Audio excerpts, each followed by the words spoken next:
Hello friends, ओम श्री गणेशाय नमः। जय माता दी। आप सभी का स्वागत है आपके अपने यूट्यूब चैनल पर। आप सभी को नवरात्रि की हार्दिक शुभकामनाएं। फ्रेंड्स, आज हम आपको इस वीडियो में बताने जा रहे हैं नवरात्रि के 7वें दिन माँ दुर्गा जी की 7वीं शक्ति माँ कालरात्रि जी की आराधना करने की पूजन विधि, व्रत कथा, महत्व और आज के दिन माँ को प्रसन्न करने के लिए क्या भोग लगाएं और माँ को कौन सा फूल चढ़ाएं और नवरात्रि की 7वें दिन किए जाने वाले उपायों के बारे में। फ्रेंड्स, वीडियो शुरू करने से पहले आपसे रिक्वेस्ट है, अगर आप हमारे चैनल पर नए हैं और आपने अभी तक चैनल को सब्सक्राइब नहीं किया है तो प्लीज़ सब्सक्राइब कीजिएगा चैनल को, साथ ही प्रेस कीजिएगा बेल आइकन को, जिससे नए वीडियो से रिलेटेड नोटिफिकेशन आपको तुरंत प्राप्त हो सके। और वीडियो पसंद आने पर वीडियो को लाइक और शेयर जरूर कीजिएगा ताकि सभी भक्तों को इस वीडियो का लाभ प्राप्त हो सके। और कमेंट बॉक्स में जय माता दी जरूर लिखिएगा। या देवी सर्वभूतेषु मां कालरात्रि रूपेण संस्थिता नमस्तस्यै नमस्तस्यै नमस्तस्यै नमो नमः। नवरात्रि के 7वें दिन माँ कालरात्रि जी की पूजा की जाती है। माँ कालरात्रि का स्वरूप अत्यंत ही भयानक है, लेकिन माँ का हृदय अत्यंत ही कोमल है। माँ अपने भक्तों को सभी प्रकार की परेशानियों से मुक्ति दिलाती है। माँ के गले में नरमुंडों की माला है। माँ दुर्गा को कालरात्रि का रूप शुंभ निशुंभ और रक्त बीज को मारने के लिए लेना पड़ा था। माँ कालरात्रि के 3 नेत्र हैं जो कि पूरी तरह आकार में गोल है। इनका रंग काला है। माँ के गले में नरमुंडों की माला है और इनकी सांसों से अग्नि निकलती है। देवी कालरात्रि के बाल खुले हुए हैं और यह गदर की सवारी करती हैं। माँ का दाहिना हाथ अपने भक्तों को आशीर्वाद देते हुए है और नीचे वाला हाथ अभय मुद्रा में है। माँ के बाईं तरफ के ऊपरी हाथ में लोहे का कांटा और नीचे वाले हाथ में खड़क है। माँ की उपासना से सभी सिद्धियों की प्राप्ति हो जाती है, इसलिए माँ की उपासना शुभकारी कही गई है।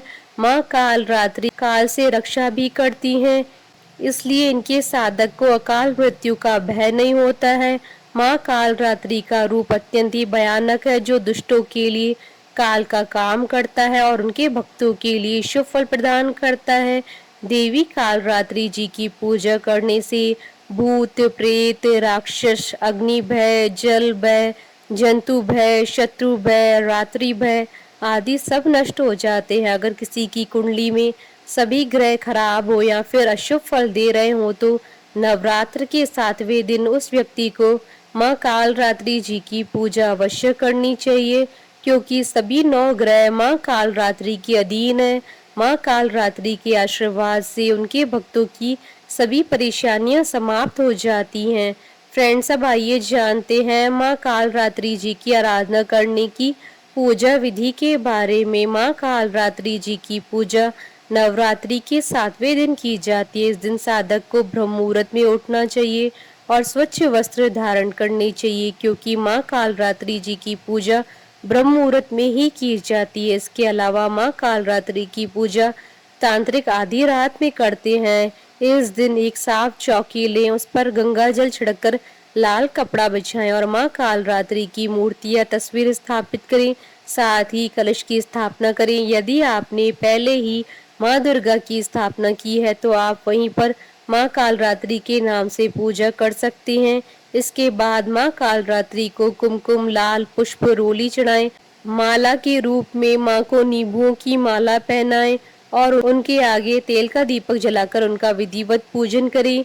यह सब चीजें अर्पित करने के बाद हाथ में फूल लेकर माँ कालरात्रि के ओम ऐं ह्रीं क्लीं चामुंडाय विचे ओम कालरात्रि दैव्य नमः क्रीं क्रीं क्रीं ह्रीं ह्रीं हुं हुं क्रीं क्रीं ह्रीं ह्रीं हुं हुं स्वा मंत्र का जाप करें। इसके बाद माँ कालरात्रि की कथा पढ़ें या सुने, क्योंकि बिना कथा पढ़े या सुने पूजा अधूरी मानी जाती है। माँ की कथा पढ़ने के बाद उनकी कपूर से आरती उतारें और आरती उतारने के बाद उन्हें गुड़ के प्रसाद का भोग लगाएं, क्योंकि माँ कालरात्रि को गुड़ अत्यधिक प्रिय है। इसके बाद माँ से पूजा में हुई किसी भी गलती के लिए क्षमा याचना अवश्य करें। अंत में माँ को प्रसाद के रूप में चढ़ाया गया गुड़ गाय को खिला दें और बचे हुए गुड़ को परिवार के साथ स्वयं भी प्रसाद के रूप में ग्रहण करें। फ्रेंड्स, अब आइए जानते हैं नवरात्रि के 7वें दिन किए जाने वाले उपायों के बारे में। अगर आपके जीवन में शनि की ढैया, साढ़े साती या शनि दशा के कारण कोई परेशानी चल रही है तो आज के दिन माँ काली को गुड़हल का फूल अर्पित करें।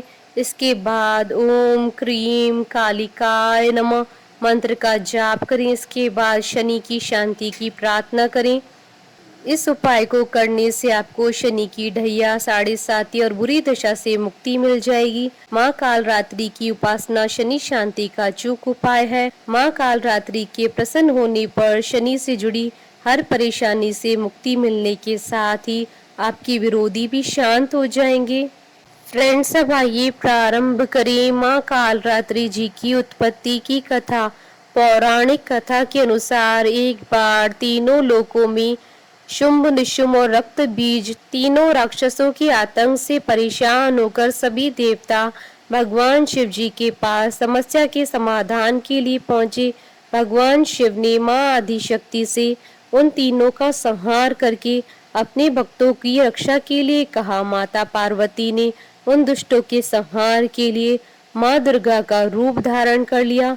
माँ ने शुंभ और निशुंभ से युद्ध करके उनका अंत कर दिया, लेकिन जैसे ही माँ ने रक्त बीज पर प्रहार किया, उसके रक्त से अनेकों रक्त बीज उत्पन्न हो गए। यह देखकर माँ दुर्गा ने कालरात्रि का रूप धारण किया। इसके बाद माँ कालरात्रि ने रक्त बीज पर प्रहार करना शुरू कर दिया और उसके रक्त को अपने मुख में भर लिया और रक्त बीज का गला काट दिया। इस प्रकार माँ ने रक्त बीज का संहार किया।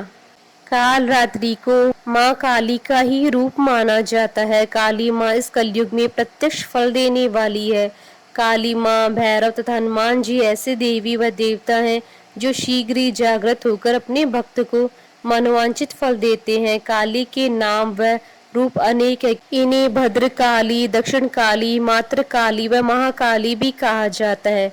दुर्गा सप्तशती में महिषासुर के वध के समय माँ भद्रकाली की कथा का वर्णन मिलता है कि युद्ध के समय माँ भयानक दैत्य समूह देवी को रणभूमि में आते देखकर उनके ऊपर ऐसे बाणों की वर्षा करने लगा जैसे बादल मेरुगिरी के शिखर पर पानी की धार बरसा रहा हो। तब देवी ने अपने बाणों से उस बाण समूह को अनायास ही काटकर उसके घोड़े और सारथियों को भी मार डाला। साथ ही उसके धनुष तथा अत्यंत ऊंची ध्वजा को भी तत्काल काट गिराया। धनुष कट जाने पर उसके अंगों को अपने बाणों से बींध डाला और भद्रकाली ने शूल का प्रहार किया। उससे राक्षस के शूल के सैकड़ों टुकड़े हो गए और वह महादैत्य प्राणों से हाथ धो बैठा। बोलिए माता कालरात्रि की जय। जयकारा माँ माईदा सच्चे दरबार की जय। हमारे साथ इस वीडियो में अंत तक बने रहने के लिए आपका धन्यवाद। ओम श्री गणेशाय नमः। जय माता दी।